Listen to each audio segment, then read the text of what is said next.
Barcelone est le club du moment et le monde du football tout entier veut parler de notre équipe Blaugrana, surtout après la grande défaite 7-0 contre le Real Valladolid lors de ce dernier match.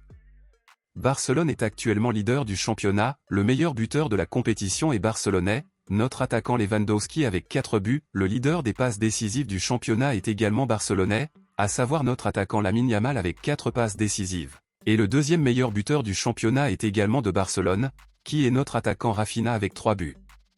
Rafinha est actuellement le nom principal de Barcelone après son match mémorable et brillant lors de la défaite 7-0, où Rafinha a marqué son premier triplé et a également fourni une passe décisive, et avec cela, Rafinha égale Neymar en tant que seul Brésilien du siècle à marquer 3 buts et a délivré une passe décisive en Liga sous le maillot de Barcelone.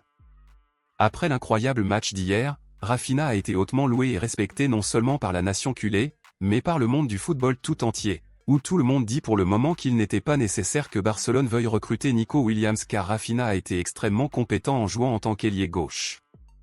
Compte tenu de toute sa notoriété lors des derniers matchs, Rafinha continue d'attirer l'attention de plusieurs clubs arabes qui souhaiteraient le recruter, et ces dernières heures, la nouvelle vient de tomber qu'un club arabe serait fou de signer Rafinha et serait prêt à payer jusqu'à 150 millions d'euros.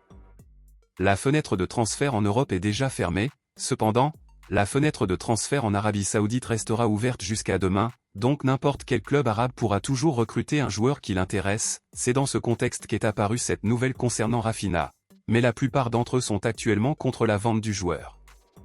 Barcelone était prêt à vendre Rafinha lors de cette fenêtre de transfert, mais le joueur ne voulait pas partir, et par conséquent, son séjour lui a garanti d'être l'un des capitaines du club et l'opportunité de montrer pourquoi il est actuellement l'un des principaux joueurs de l'équipe de Barcelone. Donc je pense qu'il est très difficile pour le club de le vendre en ce moment.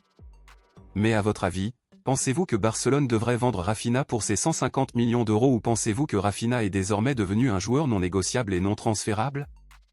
Dites-moi ici et je lirai votre commentaire, je vous verrai dans la prochaine vidéo.